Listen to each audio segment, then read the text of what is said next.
So please welcome Mr. Gaurav Kumar, sir. जैसे कि उसमें कोरोना का पीरियड था तो मतलब काफ़ी चीज़ें हॉल्ट पे चली गई थी, है ना? लाइफ भी एकदम रुक सा गया था और सारी चीज़ें मतलब पढ़ाई भी रुक गई थी। तो कॉलेज कुछ मतलब इंटरेस्टिंग करने के लिए वहाँ पे एक रोबोटिक्स क्लब था, ठीक है? और मैंने वो जॉइन कर लिया और वहाँ के जो उस समय जो उनको लीड करते थे, हमारे सीनियर जो थे सानी सर थे, वो भी मैकेनिकल के थे।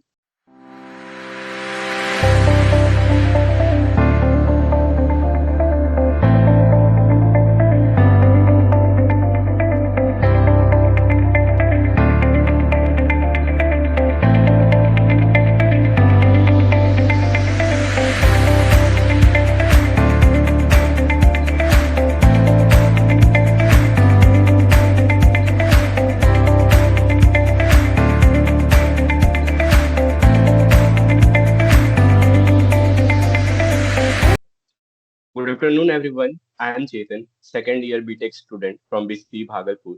I welcome you all to this special session organized by Campus TV and Radio Club, the most vibrant club of our college, with the motive of discover, develop, and dominate. Founded by Mr. Kumar Gaurav, batch 2K19. Firstly, let me introduce all the members. I am here with Rohan, Harsh, Diksha, Nisa, Biful, Shivam, and Sakshi. And they are all my batchmates, sir. Firstly, let me introduce.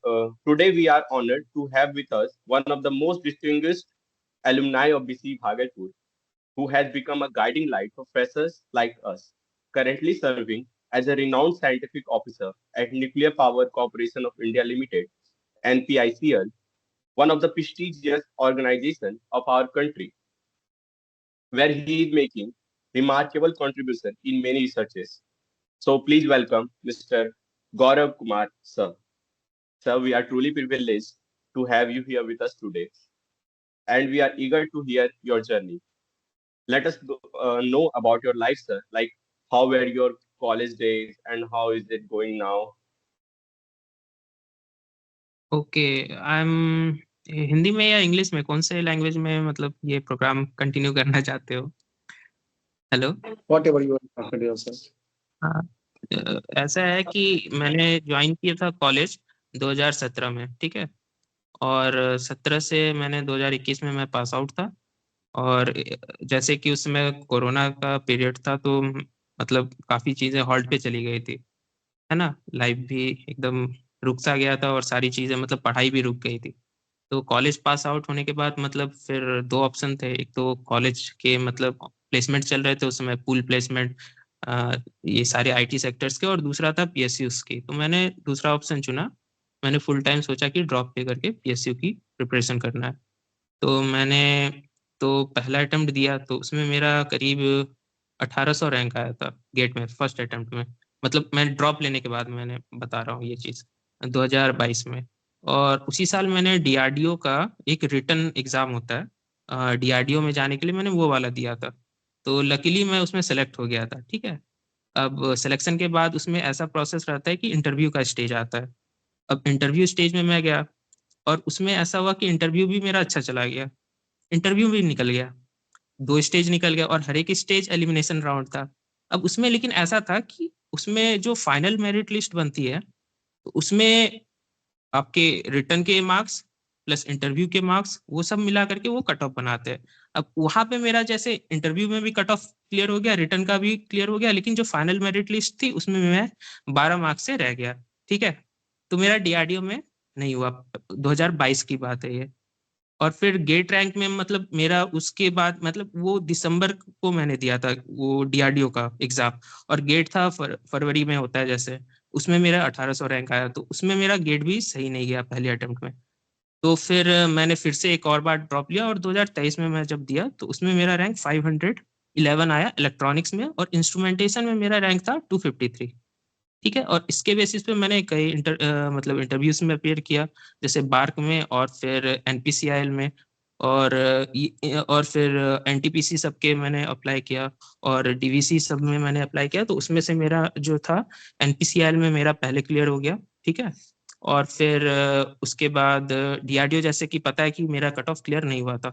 उसके बाद मेरा NTPC में हुआ और DVC में हुआ और मैं बार्क दिया था तो बार्क भी मेरा सही नहीं गया था इंटरव्यू, तो मेरा बार्क में भी नहीं हुआ था। तो ये ओवरऑल मेरी जर्नी थी और मैंने फाइनली एनपीसीएल में ज्वाइन किया। और मैं अभी एज अ एसओसी मैं पोस्टेड हूँ एनपीसीआईएल में, नरोरा, यूपी में। Hello. Okay, thank you sir. Let's discuss the matter of curiosity sir. Sir, जब हम लोग अपने बचपन में, जब मेरा भी बचपन टाइम था, तो मैं सोचता था कि मैं इंजीनियर बनूंगा, डॉक्टर बनूंगा। बट दूसरे दिन फिर मोटो चेंज, मतलब एम चेंज हो जाता था कि नहीं, अब आईपीएस बनना है, आईएएस बनना है, पायलट बनना है, लॉयर बनना है। तो सर, आपका चाइल्डहुड ड्रीम क्या था, और वो कभी शिफ्ट हुआ, या इस तरह से कभी आपके साथ हुआ कभी कुछ? देखो, हाँ, ये बात बहुत ही इंटरेस्टिंग क्वेश्चन है। मैं यहाँ पे मैं कहूँगा कि मेरा एक्चुअल केस में एक्चुअली कुछ हद तक पूरा हो गया, ठीक है, कुछ हद तक। अब मैं बताता हूँ एक्चुअल में क्या था। स्टार्टिंग में मैं जैसे था, तो मतलब आप पहले तो दूरदर्शन चलता था अपने घरों में, है ना। तो वहाँ पे एक आप देखते होगे 26 जनवरी पे परेड चलती थी। वो 26 जनवरी पे पूरा वो मिलिट्री के मिसाइल्स निकाल लेते थे, तोप टैंक सारी चीजें निकाल लेते थे, और उसमें हमेशा मेंशन करते थे मेड बाय डीआरडीओ। ये वो मतलब डीआरडीओ डीआरडीओ का मतलब एक ना बहुत ज्यादा उस समय मतलब उस दौरान हाईलाइट चलता था। और उस समय उसी टाइम पे शायद जब मैं छोटा था, तो उस समय एपीजे अब्दुल कलाम भी थे, missile man of India, great scientist, ये वो उनको काफी आइडियलाइज किया जाता था उस समय, उस टाइम पे। तो वहां से मेरा इंस्पिरेशन ना ये डेवलप हुआ कि हाँ यार, कुछ साइंटिस्ट जैसा तो कुछ तो होता है, कि मतलब उनकी बड़ी इज्जत है, ये मिसाइल बनाते हैं, बड़ा कूल जॉब है, मतलब ये बनना है। तो मेरे दिमाग में था कि मुझे साइंटिस्ट बनना है। अब साइंटिस्ट बनने के लिए क्या करना पड़ेगा, तो घर वालों को मैंने बताया कि तुम्हारा एम क्या है, तो मैंने बताया कि हाँ, मुझे साइंटिस्ट बनना है, उनके तरह बनना है, एपीजे अब्दुल कलाम की तरह। तो फिर उन्होंने बोला इसके लिए साइंस लेना पड़ेगा। अब वहां से स्टार्ट हो गया मतलब ये साइंस वाला रास्ता। अब उसके लिए फिर जेई की कोचिंग करो, फिर उसके बाद गेट में जाओ, मतलब उस तरीके से मतलब उस लाइन में मैं एंटर कर गया। इसीलिए मैंने बताया ना, मैंने पहला इंटरव्यू भी दिया था तो मैंने डीआरडीओ का दिया था, ठीक है। ताकि मेरा एम था कि मतलब मैं उसी डायरेक्शन में मैं कहीं जा रहा था। एक्चुअली मैं डीआरडीओ में फाइनली नहीं हुआ, मैं एनपीसीआईएल में लैंड कर गया, मतलब थोड़ा सा एम इधर से उधर हो गया, और मैं एक्चुअली मैं साइंटिफिक ऑफिसर बन गया मतलब। तो मैं कहूँगा कुछ हद तक तो पूरा हो गया मेरे एस्पिरेशंस, जो मैंने बचपन में मैंने मतलब कुछ इमेजिन किया था, तो मतलब इस हद तक कुछ हद तक कह थैंक सकते हो कि पूरा हो गया, ऐसा था। You. Okay, thank you sir. Good evening sir, I am Vipul. Sir, मैं जानना चाहूंगी आपके कॉलेज एक्सपीरियंस क्या रहा और मेमोरीज आपके बैचमेट्स के साथ कॉलेज लाइफ में। कॉलेज लाइफ तो अच्छा ही था। जैसे मतलब फर्स्ट ईयर में मैं आया था, तो मतलब एक रोबोटिक्स क्लब वगैरह था, काफी एक्टिविटीज होती थी, है ना। और सीनियर काफी स्ट्रिक्ट थे फाइनल ईयर में, मतलब फर्स्ट ईयर में। तो फिर मतलब उनसे बचते बचाते मतलब अपने फाइनल फर्स्ट ईयर तो मैं निकाल लिया कैसे भी करके। और फिर सेकंड ईयर में फिर मतलब मैं जैसे ही सेकंड ईयर में आ गया, तो मैं खुद सीनियर बन गया। तो मैंने फिर वही काम जो मेरे साथ होता था, मैं दूसरों के साथ करना चालू किया, और इसी मजे मजे में मेरा सेकंड ईयर भी निकल गया। और थर्ड ईयर में आकर के लग गया लॉकडाउन।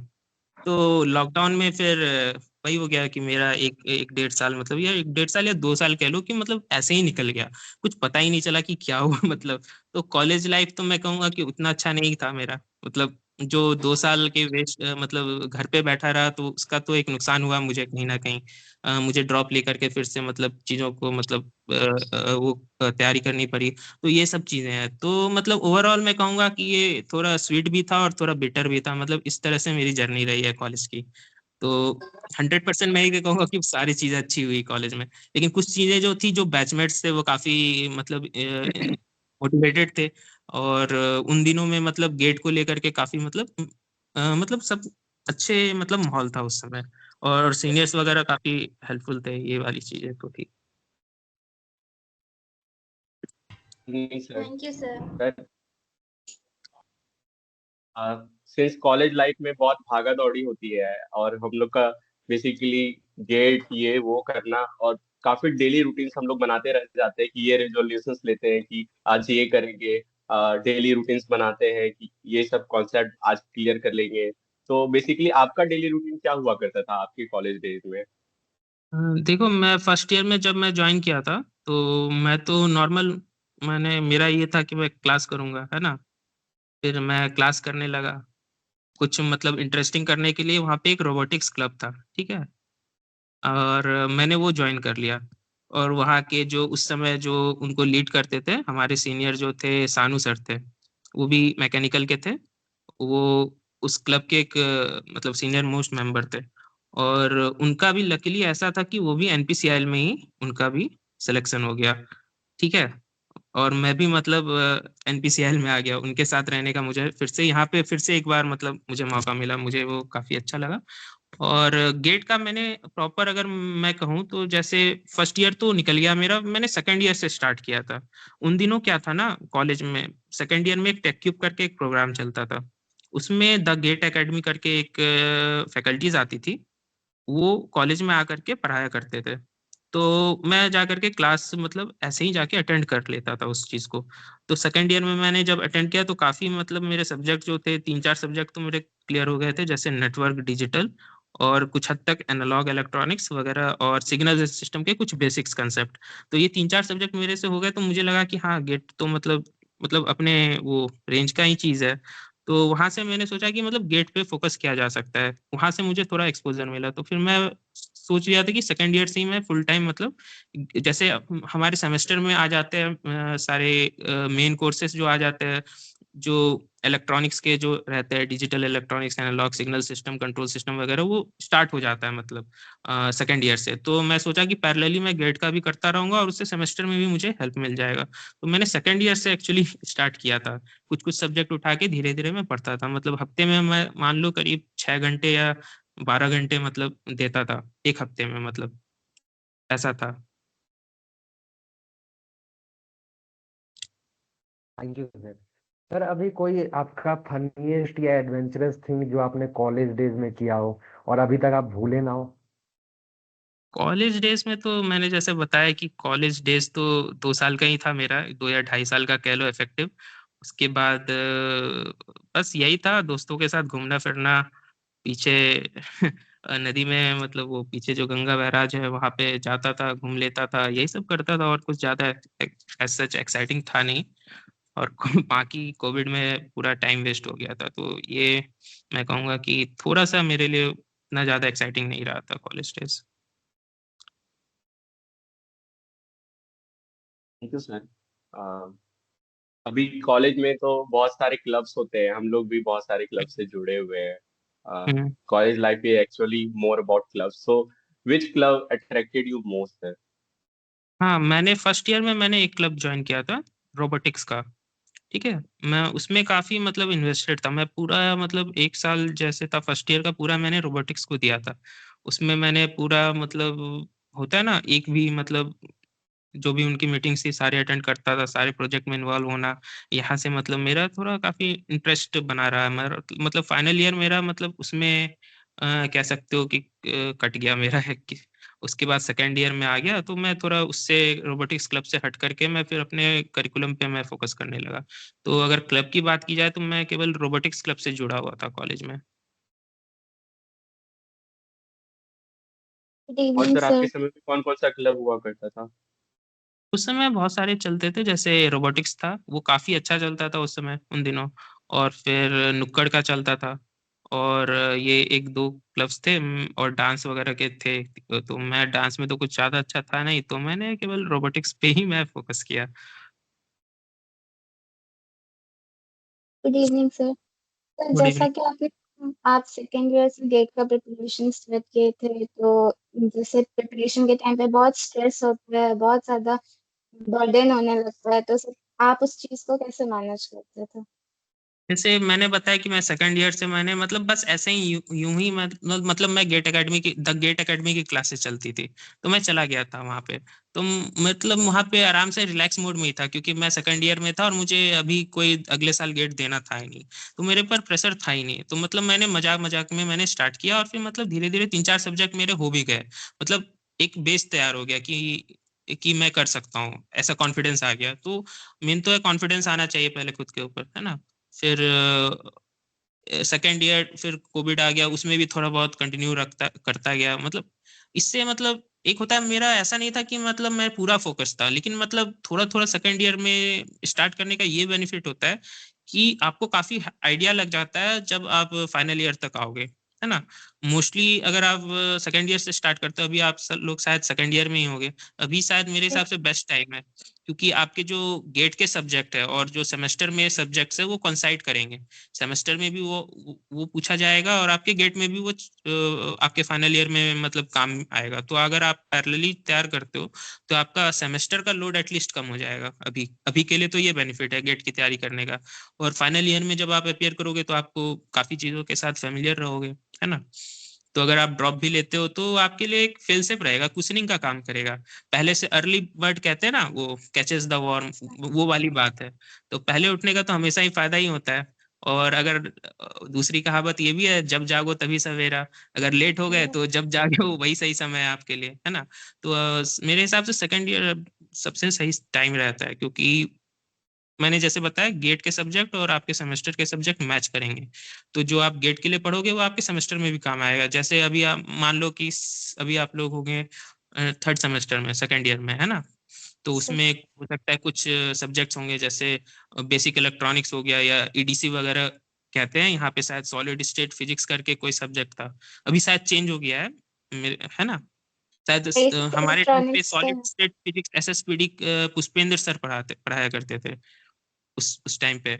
तो वो सारे सब्जेक्ट्स अगर आप करते हो, पैरेलली गेट का भी करते हो, तो वो हेल्पफुल काफी मदद मिल जाएगा आपको सेमेस्टर में भी, और बाद में आपको फाइनली गेट में भी। ये फायदा है अभी करने का। Sir, thank you. Good evening, sir. Good evening. So looking back at your college life journey, what do you think कि आप क्या different कर सकते थे, जो आपने किया उससे क्या अलग हो सकता था? अगर मैं कहूँ क्या अलग कर सकता था, ज्यादा मेरे ख्याल से कॉलेज में तो मैंने जो किया, मेरे ख्याल से मैंने एक चीज सही किया कि मैंने गेट को लेकर के मैंने सेकेंड ईयर में मैं सीरियस हो गया था, है ना। तो वो मेरे लिए तो मतलब काफी पॉजिटिव बात ही थी। और दूसरा तो मतलब सिचुएशंस ऐसी थी कोविड में कि आप देख रहे होते कि मतलब कई लोग आपके आसपास जो थे, काफी टेंस माहौल था उस समय। तो मतलब चीजें सब आपके हाथ में तो नहीं होती है, लेकिन अगर आपने मतलब मैं क्या अलग कर सकता था अगर इसके बारे में मुझसे पूछा जाए, तो मैं शायद मैं डीआरडीओ में, मतलब मेरा एक जो सपना था वो मैं स्टार्टिंग से मैं बताया था ना चाइल्डहुड में ही, मतलब मैंने ड्रीम बना लिया था कि मुझे साइंटिस्ट बनना है, वो भी डीआरडीओ का। तो मैं शायद वहां पे मैं हमेशा सोचता हूँ शायद मैंने कुछ रिटर्न में मैंने थोड़े अच्छे एफर्ट डाल दिए होते तो मेरे मार्क्स वहां पे बन जाते। तो मैं मतलब वो 12 नंबर जो है मुझे बहुत रिग्रेट होता है हमेशा, मतलब वो वाली चीज जो थी। तो मतलब कहीं ना कहीं वो मैं वहां रिटर्न में मैं जो है ना थोड़ा और फाइट मारता, अगर मुझे लगता कि मैं थोड़ा सा ना क्योंकि पेपर जो था वो डीआरडीओ का वो 6 घंटे का पेपर था। अब उसमें तो 3-4 घंटे देने के बाद आदमी 1-2 घंटे सो ही जाता है, मतलब पूरा एग्जॉस्ट हो जाता है कि अब तो नहीं हो पाएगा, अब तो जाने दो कम से कम।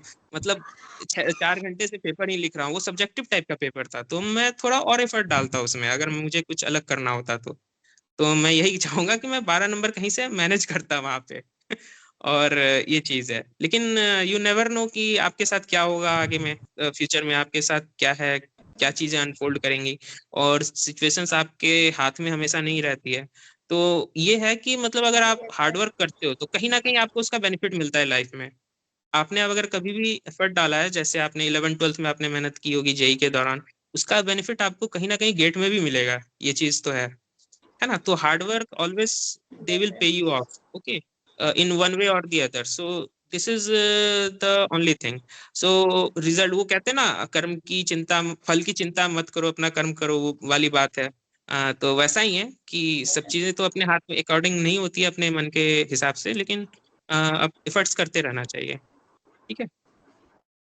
Okay, sir. Thank you, sir. And since we all connect with our teachers जो हमारे कॉलेज में होते हैं, तो आपके समय में ऐसे कौन से टीचर्स थे जिनके साथ आप बहुत ज्यादा कनेक्टेड थे? और since we all are gonna be a future engineers and you are a present engineer, तो टीचर्स का क्या रोल रहता है कॉलेज लाइफ में एक इंजीनियर्स के? हाँ, टीचर्स का तो काफी रोल रहता है। एक तो मतलब वो तो आपके कंसेप्ट को थोड़ा बहुत डेवलप करने में हेल्प करते हैं, और दूसरा एक होता है मोटिवेट करने का, है ना। कुछ टीचर्स ऐसे होते हैं जो आपको मतलब डिमोटिवेट ही करते हैं पूरी तरीके से कि तुमसे नहीं होगा ये वाली चीज है। एक होते हैं कुछ टीचर्स जो आपको मतलब पहचानते हैं आपके टैलेंट को और आपको मोटिवेट करते हैं कि आप ये करो मतलब उस टाइप के। तो मतलब उस टाइप के लोग थे हमारे कॉलेज में। जैसे आपने अभिनव सर का नाम लिया, पुष्पेंद्र सर थे, है ना। ऐसे कुछ लोग थे जिनसे मैं काफी मतलब कनेक्टेड था। उन्होंने मतलब हमेशा मोटिवेट किया गेट को लेकर के, लाइफ में अच्छा करने को लेकर के। और काफी चीजें मतलब फ्री छोड़ दी थी, मतलब तुम जैसे भी करो अपने हिसाब से देख लो चीजों को, है ना। तो टीचर्स का तो बहुत इम्पोर्टेंट रोल रहता है, जैसे गाइड करना आपको, है ना, चीजें जो वो अपने एक्सपीरियंस से बता सकते हैं। जो 4 साल जो गलतियां उन्होंने की अपने टाइम पे, वो अगर आपको पहले ही आपको बता दे क्या करना है कैसे करना है, तो आपके लिए काफी रास्ता क्लियर हो जाता है। जैसे अभी पता ही नहीं होगा कि क्या पढ़ना है, कितना पढ़ना है, किस सब्जेक्ट को कितना टाइम देना है, ये सारी चीजें आप डिस्कस करके मतलब अपने जो फालतू के एफर्ट्स है ना उसको कम कर सकते हो, है ना, गाइडेंस के हेल्प से। तो टीचर्स का बहुत इंपॉर्टेंट रोल रहता है। और तो कंसेप्ट बिल्डिंग में भी काफी होता है। तो टीचर्स का मेरा मानना है गेट के जर्नी में काफी मतलब इम्पोर्टेंट रोल है। आपके फेवरेट टीचर कौन थे सर कॉलेज अभी में? तो मैं कॉलेज में अभिनव सर थे फर्स्ट पे, और second Pushpendra sir. Thank you sir. ठीक है।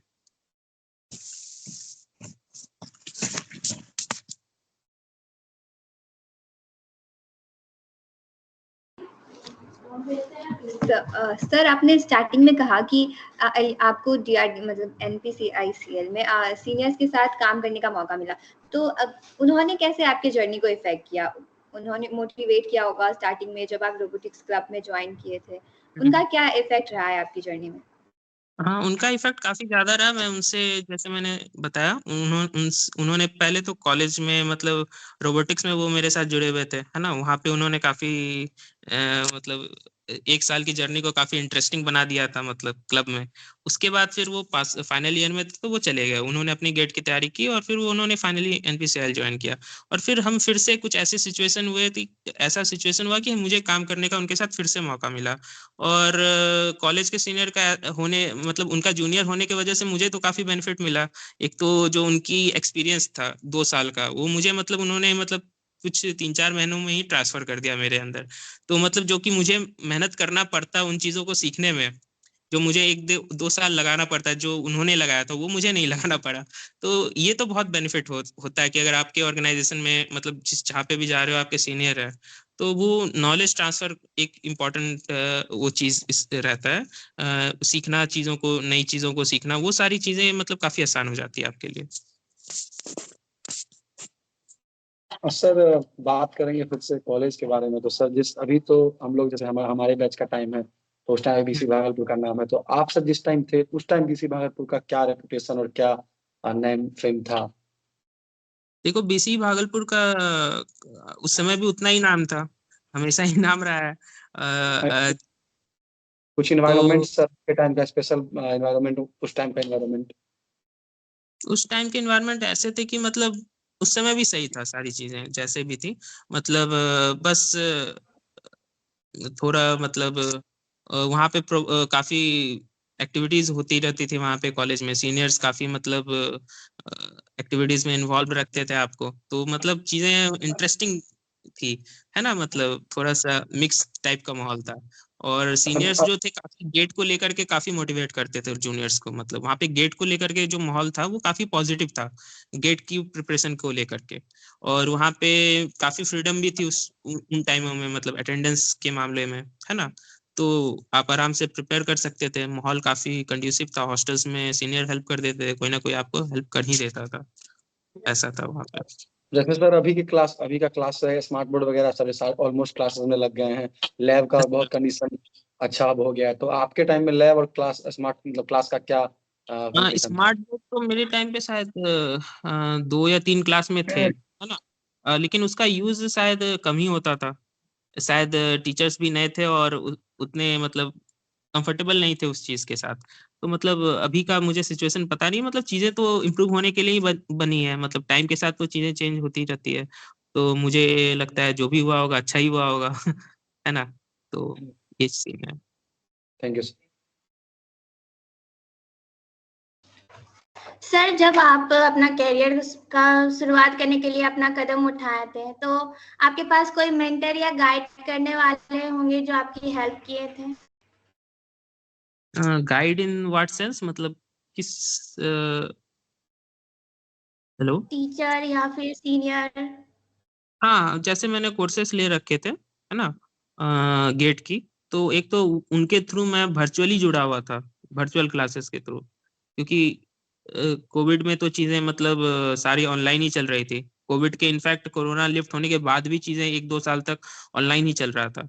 तो मतलब एक तो उनका काफी हेल्प मिला, जो सब्जेक्ट मैटर के जो एक्सपर्ट थे स्पेसिफिक सब्जेक्ट से, उन सब्जेक्ट के, उनसे पढ़ के मेरे कंसेप्ट, मतलब एक तो वहां पे मुझे हेल्प मिला। मतलब टीचर का तो बहुत इंपॉर्टेंट रोल ही रहता है, मतलब ये गेट के प्रिपेयर करने में, क्योंकि एक तो वो है दो रास्ता, एक तो स्टैंडर्ड बुक से पढ़ो और एक है किसी कोर्स के थ्रू पढ़ो। तो कोर्स के थ्रू ना मतलब काफी आपको वो बुक का जो निचोड़ है वो आपको एक साथ मिल जाता है ना, लेक्चर्स के थ्रू, और वो काफी आसान रहता है उसमें, मतलब एक बेसिक कंसेप्ट बिल्डिंग में। उसके बाद रहता है आपको प्रैक्टिस करना है चीजों को, है ना, क्वेश्चंस प्रैक्टिस करना, वो आपको करना पड़ेगा, है ना, वो चीजें रिवीजन करना प्रॉपर टाइम पे, ये सब खुद से मैनेज करना होता है, और ये चीज है।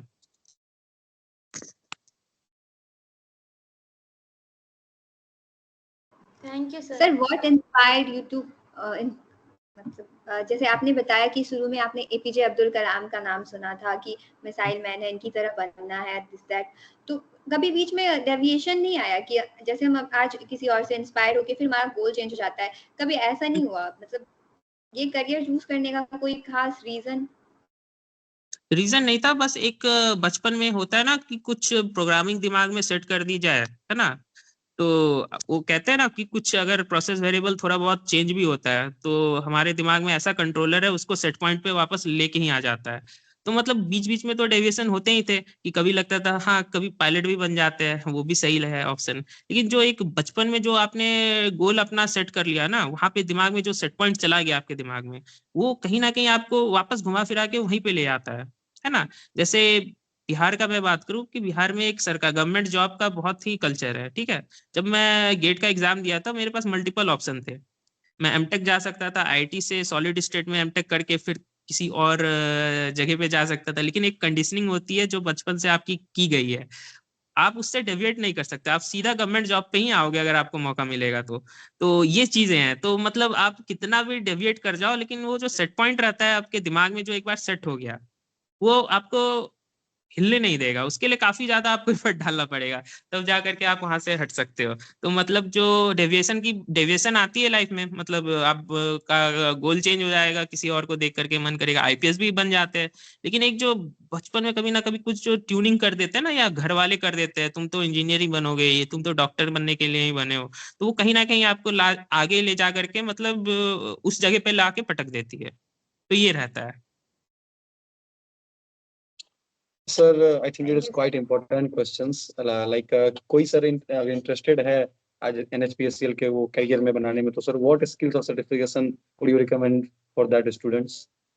एज सच तो मैंने कोई सर्टिफिकेशन किया नहीं था, मैंने केवल गेट के लिए तैयारी की, इंटरव्यू में अच्छा किया और मैं यहाँ पे आ गया।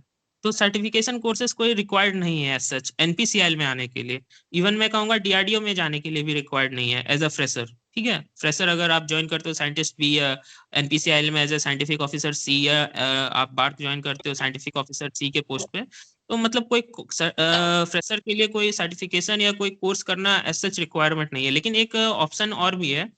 जैसे डीआरडीओ के केस में एक जेआरएफ करके होता है, जूनियर रिसर्च फेलोशिप करके, अगर आप उसमें जाते हो, मतलब अगर आप ले लेते हो उसका मतलब ऑप्शन ऑप्ट करते हो, वो मिल जाता है, तो शायद कहीं ना कहीं वो लोग इंटरव्यू में इसको शायद आपको कुछ एडवांटेज मिल जाए इसका, अगर आप वहाँ पे कहते हो कि मैंने ये कर रखा है, तो डीआरडीओ के केस में।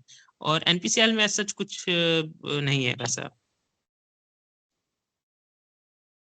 Thank you. Sir, is it better to pursue higher degree like MTech करना मतलब ठीक रहेगा, या फिर डायरेक्ट ज्वाइन कर सकते हैं हम लोग डीआरडीओ एनपीसीआईएल जैसी जगहों पर? आपने भी बताया कि डीआरडीओ मतलब एमटेक के लिए ये करवाता है, तो क्या इधर भी कोई ऐसा सिस्टम है कि मतलब हायर स्टडीज के लिए कुछ? हाँ, ये डिपेंड करता है, जैसे कुछ ऑर्गेनाइजेशन जैसे रहती है, जैसे डीआरडीओ में वहाँ पे शायद आपको हायर स्टडीज करने का मतलब ज़्यादा मौका मिलता है वहाँ पे, क्योंकि वो उनका काम ही है रिसर्च करना, प्योरली रिसर्च बेस्ड है ना। और एनपीसीआईएल में प्रॉपर रिसर्च नहीं है, यहाँ पे टेक्निकल एक्सपर्टीज को यूज करके आपको प्लांट चलाना है, ठीक है ना। तो यहाँ पे हायर स्टडीज उतना मैटर नहीं करता है जितना कि न्यूक्लियर का आपको फील्ड में नॉलेज होना, है ना। तो और न्यूक्लियर का जो है हायर स्टडीज का ऑप्शंस भी ज्यादा नहीं है इंडिया में। मतलब ये ऐसा फील्ड है जहाँ पे आप एमटेक कर लो, ऐसा कर लो, वैसा कुछ ज्यादा ऑप्शंस तो है नहीं, है ना। शायद बीएससी या वगैरह में होंगे, मतलब एमएससी वगैरह में, लेकिन बीटेक में तो ऐसा मैंने सुना नहीं है कि बीटेक इन न्यूक्लियर साइंस मतलब न्यूक्लियर टेक्नोलॉजी ऐसा कुछ, ऐसा कुछ है नहीं। तो डीआरडीओ में अगर आप जाते हो तो वहां पे आपको हायर स्टडीज के मतलब ज्वाइन करने के बाद ऑप्शंस आपको मिलेंगे, है ना। अगर आप प्योरली एमटेक के थ्रू जाते हो तो वो भी एक अच्छा ऑप्शन है, एमटेक करके आप किसी मतलब अच्छे मल्टीनेशनल कंपनी में जा सकते हो, वो भी एक अच्छा ऑप्शन है, उसको भी आप कंसिडर कर सकते हो।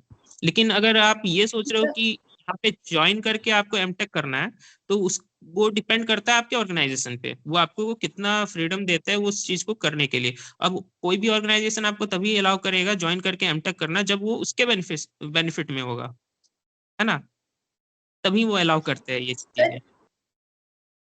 तो बीटेक करने के बाद ज्वाइन करने पे और एमटेक करने के बाद ज्वाइन करने में मतलब रैंकिंग में कोई डिफरेंस? नहीं नहीं, कोई नहीं, वो गेट और इंटरव्यू उनका क्राइटेरिया सेट है, गेट इंटरव्यू और उसके कमेंट मेरिट। इसका एमटेक करके मतलब इंटरव्यू में आने का सच तो शायद कुछ बेनिफिट मिलता ही है, मतलब जो एमटेक किया हुआ बंदा है और एक केवल बीटेक करके आया इंटरव्यू में, तो शायद वो प्रिफर करेंगे कि एक एमटेक वाले को थोड़ा ज्यादा नंबर दे करके उनको आगे पुश किया जाए, है ना। तो थोड़ा बहुत हमेशा हायर स्टडीज का मतलब रिटर्न में तो कोई बेनिफिट नहीं है ना। लेकिन एमटेक करके शायद थोड़ा इंटरव्यू में 5-6 नंबर ज्यादा दे दे, अगर आपका फील्ड काफी उनको एक्साइटिंग लगा तो। ये है ऐसा। Okay, thank you sir. जैसा कि आपने कहा आप साइंटिफिक ऑफिसर हैं एनपीसीआईएल में, तो बेसिकली आपका क्या काम है? आप बेसिकली क्या काम करते हैं एनपीसीआईएल में? एनपीसीआईएल में जैसे कोई भी न्यूक्लियर सेक्टर है तो प्लांट को चलाना है, मतलब वहाँ पे फ्यूजन हो रहा है, अब बिजली बन रही है, उसको कंट्रोल करने के लिए बहुत सारे सिस्टम लगे हुए हैं, है ना। मैकेनिकल सिस्टम्स है, कुछ कंट्रोल सिस्टम्स है, और मेरा बैकग्राउंड इलेक्ट्रॉनिक्स का है तो मैं कंट्रोल सिस्टम्स देखता हूँ, ताकि जो सिग्नल्स है प्रॉपर आ रहा है कि नहीं। कंट्रोल रूम रहता है प्रॉपर वहाँ पे, वहाँ से वो चीज़ें को कंट्रोल करता है। तो मेरा काम है ये देखना कि जो सिग्नल्स आ रहे हैं वो प्रॉपर तरीके से आ रहे हैं कि नहीं, सारे इक्विपमेंट प्रॉपर तरीके से आ रहे हैं कि नहीं। मेरा काम है मेंटेनेंस का, बेसिकली वहाँ पे सारी चीजें मेंटेन रहे और प्रॉपर तरीके से ऑपरेशनल रहे, ताकि प्लांट को फुल लोड में मतलब चलाया जा सके। बस ये काम रहता है। अगर आप मैकेनिकल से हो तो आपको मैकेनिकल पार्ट को मेंटेन करने का काम मिलेगा। और यहाँ पे डिफरेंट सेक्शन है, जैसे ऑपरेशन है ग्रुप है, मेंटेनेंस ग्रुप है ना। तो इस तरीके से आपको मतलब अगर आपको ऑपरेशन मिलता है तो आपका रोल डिफरेंट रहेगा, अगर आपको मेंटेनेंस मिलता है तो उस हिसाब से आपका रोल चेंज हो सकता है। फिलहाल मैं मेंटेनेंस में हूँ, तो मेरा काम है कि बस चीजें जो है मतलब स्मूथ तरीके से चलती रही, इक्विपमेंट के फीडबैक्स आते रहे, ये सारी चीजें हैं। मतलब बेसिकली मेरा यही काम है यहाँ पे।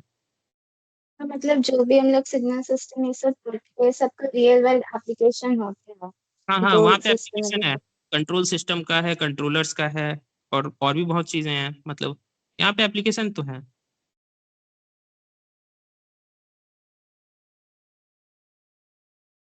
सर इमर्जिंग टेक्नोलॉजी जिस बहुत प्रभावित हो और इंटरेस्टेड हो न्यूक्लियर एनर्जी के फील्ड।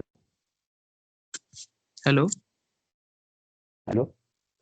हाँ, आवाज कट रहा है। हेलो सर, अब आ रहा है? हाँ हेलो सर, कोई इमर्जिंग टेक्नोलॉजी जिससे आप बहुत प्रभावित हो और इंटरेस्टेड हो न्यूक्लियर एनर्जी के फील्ड में। हाँ, अभी एसएमआर की बात चल रही है, स्मॉल मॉड्यूलर रिएक्टर की।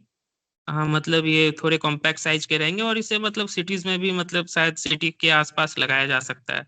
तो ये थोड़ा इंटरेस्टिंग है कि मतलब आपके भागलपुर में भी एक होगा छोटा सा रिएक्टर, जो आपके शहर को, आपके कॉलेज को बिजली दे रहा होगा आने वाले फ्यूचर में, शायद अगर ये चीजें सक्सेसफुल रही तो ये अभी एक रिसर्च का मतलब फील्ड है, तो इस पे देखते हैं क्या होता है। मतलब ये चीजें हैं, थोड़ी सी इंटरेस्टिंग है, अभी चल रही है।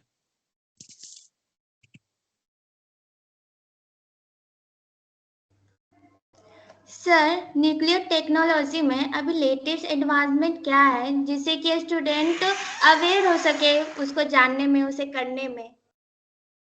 एज सच अगर एनपीसीआई लाने के पॉइंट ऑफ व्यू से है तो ये ज़्यादा रिलेवेंट नहीं है।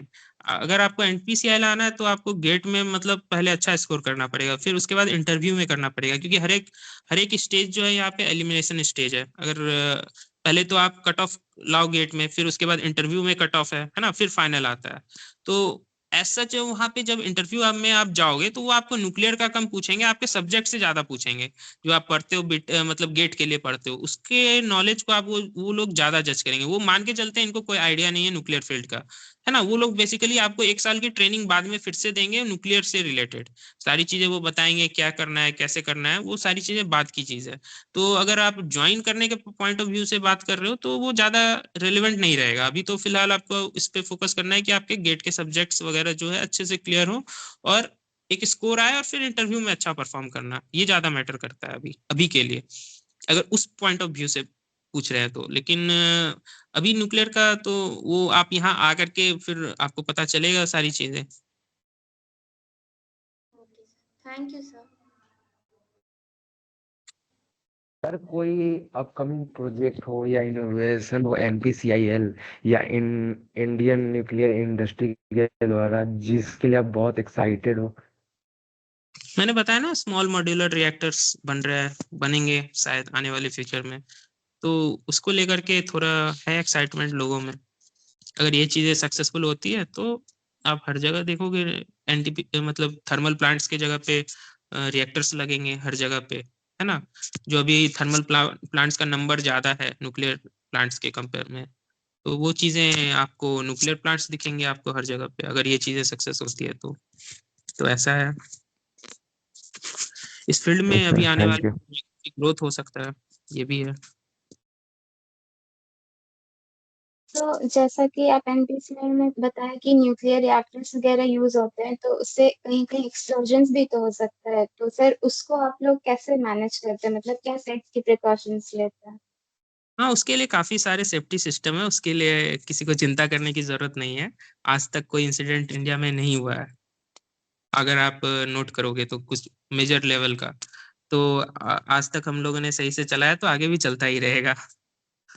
चीजें कुछ नहीं होगी इसके लिए मैं गारंटी दे सकता हूँ।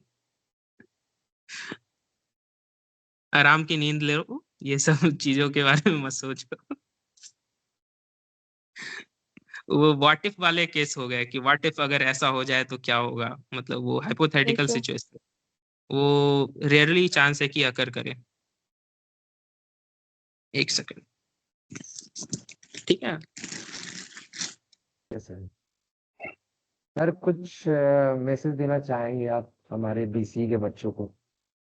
हाँ, मैं उनको यही कहना चाहूंगा कि आप लोग मतलब गेट पे फोकस करो अभी, अगर क्योंकि GATE is gateway to opportunity to many fields. अब डीआरडीओ, इसरो, एनपीसीआई, पार्क जैसे कई ऑर्गेनाइजेशन पे आपको जाने का मौका मिलेगा, या इंटरव्यू में एटलीस्ट आप पहुंच जाओगे, और फिर इंटरव्यू के बेसिस पे आप फाइनल भी किसी ना किसी ऑर्गेनाइजेशन में आप पहुंच सकते हो। तो गेट पे फोकस करना अभी आपके लिए सबसे ज्यादा जरूरी है ना। और गेट में अच्छा स्कोर करो, और सारे रास्ते अपने आप बनते जाएंगे, ऐसा है अभी। सर यस सर, आपको अगर कुछ पूछना हो हम लोग से तो पूछ सकते हैं। हाँ, बताओ, अपना इंट्रोड्यूस करो सब लोग अपने आप को पहले तो। और कौन से सब सारे सेकंड ईयर के ही हैं यहाँ पे? यस। Yes sir. अच्छा, कितने लोग गेट में मतलब इंटरेस्टेड हो, मतलब गेट करना है या कोई और कुछ है सेकंड थॉट? गेट या ईएससी को के बारे में भी कंसिडर कर सकते हो, बहुत सारे ऑप्शन है। सर इंटेलिजेंस ब्यूरो के बारे में जी। कोई जानकारी? मुझे तो ज्यादा जानकारी नहीं है, लेकिन ये भी शायद गेट के थ्रू ही लेते हैं ये भी, या इनका एक अलग से एग्जाम होता है शायद, एनटीआरओ करके। एनटीआरओ करके अलग से उनका शायद पेपर होता है, उनके थ्रू लेते हैं, और एक गेट के थ्रू भी शायद होता है इनका। मुझे जहाँ तक याद है चीजें। तुम अपने फाइल में चेक करो ना पीला वाला। Thank you sir. हम्म, ठीक है। ओके सर, तो सर हम लोग अब एंड करते हैं, ठीक है? तो ठीक है।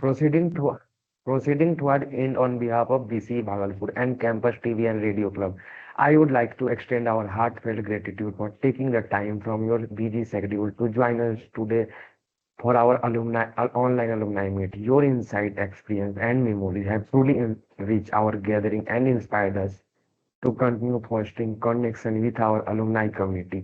Your valuable contribution has not only made this event memorable, but also has reinforced the bond which unites us as alumni of BC Bhagalpur. We are grateful for your willingness to share your journey, wisdom, and advice with us. Remember, our story doesn't end here.